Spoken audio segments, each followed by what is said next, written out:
വാർത്തയിലേക്ക് വിശദമായി. Kochi smart city പദ്ധതിക്ക് നൽകിയ ഭൂമി തിരിച്ചുപിടിക്കും. പദ്ധതിയുമായി മുന്നോട്ടു പോകാൻ കഴിയില്ലെന്ന് ടി-കോം സർക്കാരിനെ അറിയിച്ചതിനെ തുടർന്നാണ് പദ്ധതിക്കായി കൈമാറിയ മുഴുവൻ ഭൂമിയും തിരിച്ചേറ്റെടുക്കുന്നത്. സർക്കാരിനും ടി-കോമിനും സ്വീകാര്യമായ രീതിയിലാകും ഭൂമി തിരിച്ചെടുക്കുക. ചീഫ് സെക്രട്ടറി അധ്യക്ഷയായ സമിതിയുടെ ശുപാർശ പരിഗണിച്ചാണ് മന്ത്രിസഭാ തീരുമാനം. ടോം കുര്യാക്കോസ് വാർത്തയുടെ വിശദാംശങ്ങളുമായി ചേരുകയാണ്. ടോം, സ്വപ്ന പദ്ധതിക്കാണ് അന്ത്യമാകുന്നത്. നഷ്ടപരിഹാരം നൽകി പദ്ധതി അവസാനിപ്പിക്കാൻ ഒരുങ്ങുകയാണ്. ഇങ്ങനെയൊരു തീരുമാനത്തിലേക്ക് എത്തിയ സാഹചര്യം എന്താണ്? രേണുക, കൊച്ചി സ്മാർട്ട് സിറ്റി പദ്ധതിയിൽ നിന്നും ടി-കോം പിന്മാറുന്നു എന്ന് അറിയിച്ചതിന് പിന്നാലെയാണ് ഇന്ന് ചേർന്ന മന്ത്രിസഭാ യോഗം ഈ ഭൂമി ടി-കോമിന് നൽകിയ ഭൂമി തിരിച്ചുപിടിക്കാൻ തീരുമാനമെടുത്തത്. കേരളത്തിന്റെ സ്വപ്നം, നേരത്തെ രേണുക സൂചിപ്പിച്ചതുപോലെ സ്വപ്ന പദ്ധതിയായ കൊച്ചി സ്മാർട്ട് സിറ്റി പദ്ധതിക്കായി 246 ഏക്കർ ഭൂമിയായിരുന്നു സർക്കാർ അന്ന് ടി-കോമിന് അനുവദിച്ചു നൽകിയത്. ഈ സംസ്ഥാന സർക്കാരും ദുബായ് കമ്പനിയും പരസ്പര ധാരണയോടെയാണ് ഇപ്പോൾ പിന്മാറ്റ നയം രൂപീകരിക്കുന്നത്.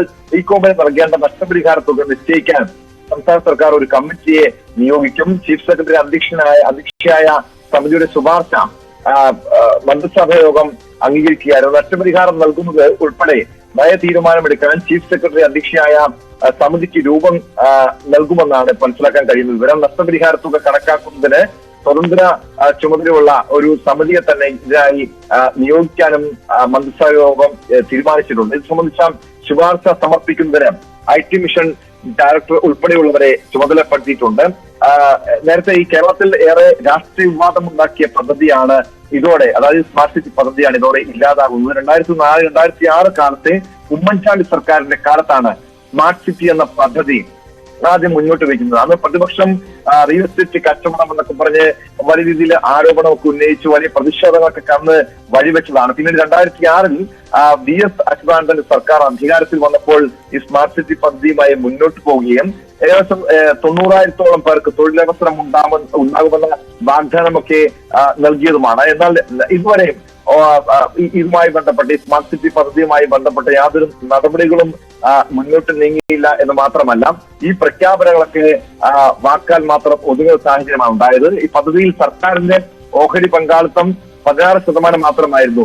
ഈ മുതൽ മുടക്കിന്റെ ബാക്കി 96% ടി-കോം നൽകുമെന്നായിരുന്നു വ്യവസ്ഥ. 2007 നവംബർ 15-നാണ് ഈ പാട്ടക്കരാറിൽ ടി-കോം അധികൃതരുമായി സംസ്ഥാന സർക്കാർ അന്ന് ഒപ്പുവെക്കുന്നത്. 2007 നവംബർ 16-ന് തറക്കല്ലിട്ട പദ്ധതി. ഒന്ന് തുടരുക. ഇപ്പോൾ ശ്രീ ജോസഫ് സി മാത്യു നമുക്കൊപ്പം ടെലിഫോൺ ലൈനിൽ ചേരുകയാണ്. ശ്രീ ജോസഫ് സി മാത്യു, സർക്കാരിന്റെ സ്വപ്ന പദ്ധതിക്കാണ് അന്ത്യമാകുന്നത്. ഉമ്മൻചാണ്ടി സർക്കാരിന്റെ കാലത്ത് കൊണ്ടുവരുന്നു, അന്ന് LDF എതിർക്കുന്നു. അതിനുശേഷം പിന്നീട് VS സർക്കാരിന്റെ കാലത്തും പദ്ധതിയുമായി മുന്നോട്ട് പോകുന്നു. 2007-ൽ പദ്ധതിക്ക് കരാർ ഒപ്പിടുന്നു. ഇപ്പോൾ 17 വർഷം പിന്നിടുമ്പോൾ അത് ലക്ഷ്യം കാണാതെ അവസാനിക്കുന്നു എങ്കിൽ അതിന് ഉത്തരവാദി ആരാണ്?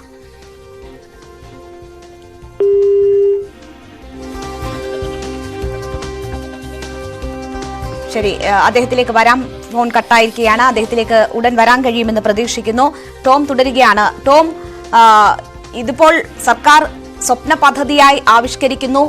90,000 പേർക്ക് ജോലി നൽകും എന്ന പ്രതീക്ഷയുണ്ടാകുന്നു. പക്ഷേ ആ ലക്ഷ്യങ്ങളൊന്നും സാധ്യമാകാതെയാണ് ഇപ്പോൾ പദ്ധതി അവസാനിപ്പിക്കേണ്ടി വരുന്നത്. അപ്പോൾ ഭരണരംഗത്തുള്ളവർ അവരുടെ ദീർഘദൃഷ്ടിയില്ലായ്മ ഒരു പദ്ധതിയുടെ അന്ത്യത്തിലേക്ക് കാര്യങ്ങളെ എത്തിക്കുന്നു എന്ന് വേണമോ മനസ്സിലാക്കാൻ? ഇത് ലക്ഷ്യം കണ്ടില്ല എന്നതിനപ്പുറം ഇതിപ്പോൾ ഈ രീതിയിൽ അവസാനിപ്പിക്കുമ്പോൾ വലിയ നഷ്ടം സംഭവിക്കുന്നുണ്ടോ? തീർച്ചയായും. കാരണം കേരളത്തിലെ വ്യവസായ രംഗത്തും അതോടൊപ്പം IT രംഗത്തുമെല്ലാം വൻ കുതിപ്പിന് കാരണമാകും എന്ന വലിയ പ്രഖ്യാപനത്തോടു കൂടിയായിരുന്നു ഉമ്മൻചാണ്ടി സർക്കാർ അന്ന് ഈ സ്മാർട്ട് സിറ്റി പദ്ധതി, കേരളത്തിലെ സ്വപ്ന പദ്ധതിയായ സ്മാർട്ട് സിറ്റി പദ്ധതിക്ക് തുടക്കമിടുന്നത്. പക്ഷെ അന്ന് അക്കാലത്ത് നമുക്കറിയാവുന്ന കാര്യമാണ്, ഇടതുപക്ഷത്തിന്റെ ഭാഗത്ത്, അന്നത്തെ പ്രതിപക്ഷത്തിന്റെ ഭാഗത്തും വലിയ പ്രതിഷേധമൊക്കെ അരങ്ങേറിയതാണ്. റിയൽ എസ്റ്റേറ്റ് പദ്ധതി എന്ന് പറഞ്ഞായിരുന്നു പ്രതിഷേധം. തീർച്ചയായും ആ രീതിയിലുള്ള പ്രതിഷേധങ്ങളൊക്കെ അന്ന് അരങ്ങേറി. അതിനുശേഷം പക്ഷെ VS അച്യുതാനന്ദൻ സർക്കാർ അധികാരത്തിൽ വന്ന ശേഷം ഈ കരാറുകൾ തുടങ്ങുന്നു. പിന്നീട് 90,000 പേർക്ക് യുവാക്കൾക്ക് തൊഴിൽ വാഗ്ദാനം ചെയ്യുന്നു. അങ്ങനെയാണ് 246 ഏക്കർ ഭൂമി ടി-കോമിന്, ദുബായ് ബേസ് ചെയ്ത കമ്പനിയായിട്ടുള്ള ടി-കോമിന് ഇതിന്റെ ധാരണപ്രകാരം ഇതിന്റെ കരാറുമായി ഒപ്പിടുന്നത്. പക്ഷേ വർഷങ്ങൾ കഴിഞ്ഞിട്ടും 1.5 പതിറ്റാണ്ടിന് ശേഷവും ഇതുമായി ബന്ധപ്പെട്ട് യാതൊരു നടപടികളും ഉണ്ടായില്ല.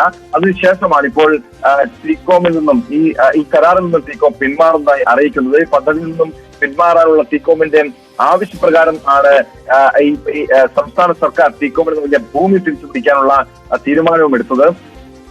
സർക്കാരും ദുബായ് കമ്പനിയും പരസ്പര ധാരണയോടെയാണ് ഇപ്പോൾ പിന്മാറ്റം നയം രൂപീകരിക്കുന്നതെന്നാണ് മനസ്സിലാക്കാൻ കഴിയുന്നത്. ടീകോമിന് നൽകേണ്ട നഷ്ടപരിഹാര തുക നിശ്ചയിക്കാൻ സംസ്ഥാന സർക്കാർ ഒരു സമിതിയെ തന്നെ നിയോഗിക്കും. അതിനുവേണ്ടിയുള്ള ചുമതല ചീഫ് സെക്രട്ടറിക്ക് ചുമതല ഏൽപ്പിച്ചിട്ടുണ്ട്. അതിനുവേണ്ടി പ്രത്യേക സമിതി രൂപീകരിച്ചായിരിക്കും മറ്റ് നടപടികളൊക്കെ മുന്നോട്ട് പോവുക.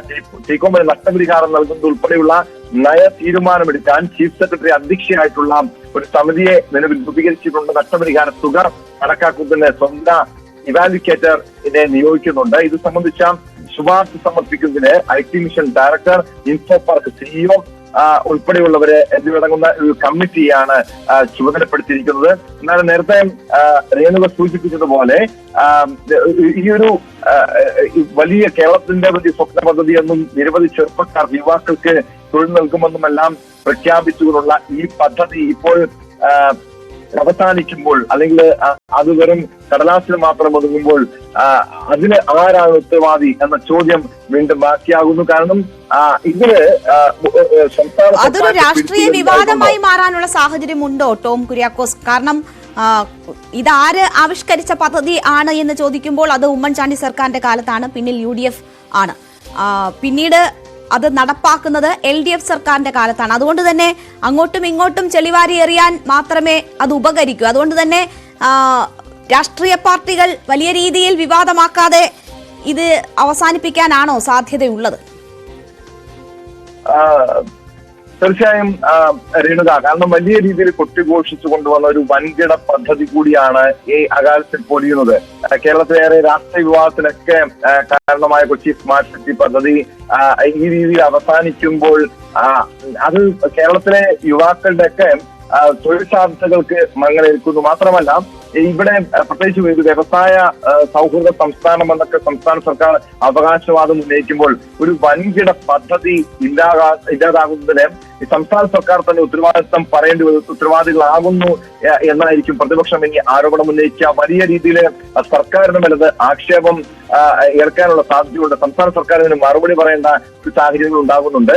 ദുബായ് സർക്കാരിന്റെ പങ്കാളിത്തമുള്ള ടീകോമിനെ പിണക്കാൻ താല്പര്യമില്ലാത്തത് കൊണ്ട് പദ്ധതിയിൽ നിന്നുള്ള പിന്മാറ്റം എന്നായിരിക്കും സംസ്ഥാന സർക്കാർ ഇതിനെ വിശദീകരിക്കുക എന്നുള്ളെങ്കിൽ പോലും, അല്ലെങ്കിൽ ആ രീതിയിലുള്ള ഒരു നടപടികളാണ് ഇപ്പോൾ സ്വീകരിച്ചിട്ടുള്ളതെങ്കിൽ പോലും എന്തുകൊണ്ട് ഇത്രയും വലിയൊരു സ്വപ്ന പദ്ധതി നഷ്ടപ്പെടുത്തി ഇത്രയധികം യുവാക്കൾക്ക് തൊഴിൽ നൽകാൻ പോകുന്ന ഒരു പദ്ധതി നഷ്ടപ്പെടുത്തി എന്നതിന് മറുപടി പറയേണ്ടത്, അതിന്റെ ഉത്തരവാദിത്വം സംസ്ഥാന സർക്കാരിന് തന്നെയായിരിക്കും. സ്വാഭാവികമായും പ്രതിപക്ഷം ഇത് വലിയ രാഷ്ട്രീയ ആയുധമാക്കാനുള്ള സാധ്യതയുണ്ട്. കേരളത്തില് ഈ രീതിയിൽ വലിയ രീതിയിൽ ഒരു വ്യവസായ രംഗത്തടക്കം IT രംഗത്തടക്കം വലിയ വികസന കുതിപ്പിന് കാരണമാകാൻ ഇടവരും എന്ന് പ്രഖ്യാപിച്ചുകൊണ്ടാണ് ഉമ്മൻചാണ്ടി സർക്കാരിന്റെ കാലത്ത് അന്ന് ഈ പദ്ധതി സ്മാർട്ട് സിറ്റി പദ്ധതി ആവിഷ്കരിക്കാനുള്ള നടപടികളുമായി മുന്നോട്ട് പോയപ്പോഴും അന്ന് അതിനെ എതിർത്തത് ഇടതുപക്ഷ സർക്കാരായിരുന്നു, ഇടതുപക്ഷമായിരുന്നു, പ്രത്യേകിച്ച് അന്നത്തെ പ്രതിപക്ഷമായിരുന്നു. പിന്നീട് ഇടതുപക്ഷം ഇത് മറ്റൊരു രീതിയിൽ അത് ആവിഷ്കരിക്കാൻ ശ്രമിച്ചെങ്കിൽ പോലും അതുമായി ബന്ധപ്പെട്ട യാതൊരു നടപടികളും ഉണ്ടായില്ല. ഏറ്റവും ഒടുവിൽ ആ കരാർ തന്നെ അവസാനിക്കുന്നു എന്നുള്ളത് തന്നെയാണ് ഏറ്റവും ദൗർഭാഗ്യകരമായിട്ടുള്ള കാര്യം.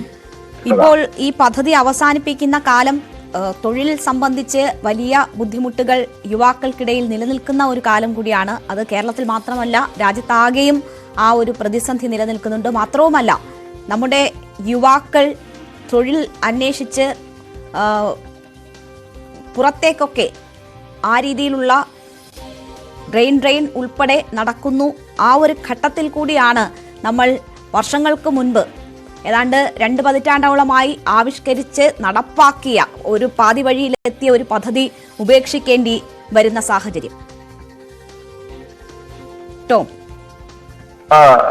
തീർച്ചയായും രേണുക, നമുക്കറിയാം ഈ ഒരു സ്മാർട്ട് സിറ്റി നടപ്പാക്കിയത് പ്രാബല്യത്തിൽ വന്നിരുന്നുവെങ്കിൽ കേരളത്തിൽ ഉണ്ടാകാൻ പോകുന്ന, പ്രത്യേകിച്ചും കൊച്ചി എന്ന ഈ വലിയൊരു വ്യവസായ നഗരത്തിൽ ഉണ്ടാകാൻ പോകുന്ന മാറ്റം, വികസന കുതിപ്പ്, അതൊക്കെ നമുക്ക് അറിയാവുന്ന ഏറെ ചർച്ച ചെയ്തിട്ടുള്ള ഒരു വിഷയം തന്നെയാണ്. പ്രത്യേകിച്ചും ഈ ഒരു പദ്ധതി ഇവിടെ ഇല്ലാതാകുമ്പോൾ അത് കേരളത്തിൽ എല്ലാ രീതിയിലും, പ്രത്യേകിച്ചും തൊഴിൽ രംഗത്തടക്കം വ്യവസായ രംഗത്തടക്കം വലിയ തിരിച്ചടി ഉണ്ടാകാനുള്ള സാധ്യതയുണ്ട്. മാത്രം ഇതോടെ ഒരു വൻ പദ്ധതി അവസാനിക്കുന്നത് രാഷ്ട്രീയ വിവാദമായി പരിണമിക്കാനുള്ള സാധ്യതയുണ്ട്. പദ്ധതി നടപ്പിലാക്കാൻ അനുവദിക്കില്ലെന്ന് അതൊരിക്കല് VS അച്യുതാനന്ദൻ പ്രതിപക്ഷമുണ്ടായിരുന്ന VS അച്യുതാനന്ദൻ ശക്തമായി നിലപാടെടുത്തെങ്കിലും പിന്നീട് അദ്ദേഹം അധികാരത്തിൽ വന്നപ്പോൾ ആ പദ്ധതിയുമായി മുന്നോട്ട് പോകുന്നു. കാരണം അതിന്റെ ഒരു സാധ്യതകൾ അന്നത്തെ ഇടതുപക്ഷ സർക്കാർ ഒന്ന് മനസ്സിലാക്കിക്കൊണ്ട് തന്നെയാണ് ആ പദ്ധതിയുമായി മുന്നോട്ട് പോകാൻ തയ്യാറാണ്. സർക്കാരിന്റെ കാലത്ത് വാഗ്ദാനം ചെയ്തതിനേക്കാൾ 10 മടങ്ങ് തൊഴിലവസരങ്ങൾ തങ്ങൾ നൽകുമെന്ന ഒരു അവകാശവാദമായിരുന്നു അന്ന് ഇടതുപക്ഷ സർക്കാർ VS സർക്കാർ എന്ന അവകാശവാദം ഉന്നയിച്ചത്. VS സർക്കാരിന്റെ 1ാം വാർഷിക ദിനത്തിലായിരുന്നു ഈ സ്മാർട്ട് സിറ്റി പദ്ധതിയുടെ കരാർ ഒപ്പിട്ടത്. എന്നാൽ ഈ കരാർ ഉണ്ടാക്കിയ ദിവസങ്ങളിൽ കാണിച്ച ഒരു രീതിയിലുള്ള ഉത്സാഹമൊന്നും ടീകോം പിന്നീട് ഈ പദ്ധതി നടത്തിപ്പിൽ കാട്ടിയില്ല എന്ന് തന്നെയാണ് പിന്നീടുള്ള ചരിത്രം പരിശോധിച്ചാൽ നമുക്ക് മനസ്സിലാക്കാൻ കഴിയുന്ന കാര്യം. വലിയ പ്രതീക്ഷയോടെ കൊണ്ടുവന്ന ഒരു വിദേശ നിക്ഷേപ പദ്ധതി എങ്ങും എത്താതെ പോകുന്നതാണ് പിന്നീട് കണ്ടത്. ഇപ്പോൾ പദ്ധതിയിൽ നിന്ന് തന്നെ ടീകോം പിന്മാറുമ്പോൾ IT വ്യവസായമല്ല മറ്റ് റിയൽ എസ്റ്റേറ്റ് കച്ചവടത്തിലായിരുന്നു ടീകോമിന് താല്പര്യമെന്ന സംശയം കൂടി വീണ്ടും ബലപ്പെടുന്നു. സ്വാഭാവികമായും ഇതിനെ ഏത് രീതിയിലായിരിക്കും കേരളത്തിലെ രാഷ്ട്രീയ രംഗത്തടക്കം ഇത് ചർച്ചയാകപ്പെടുക? സംസ്ഥാന സർക്കാരിന് എതിരായിട്ടുള്ള തുടരുക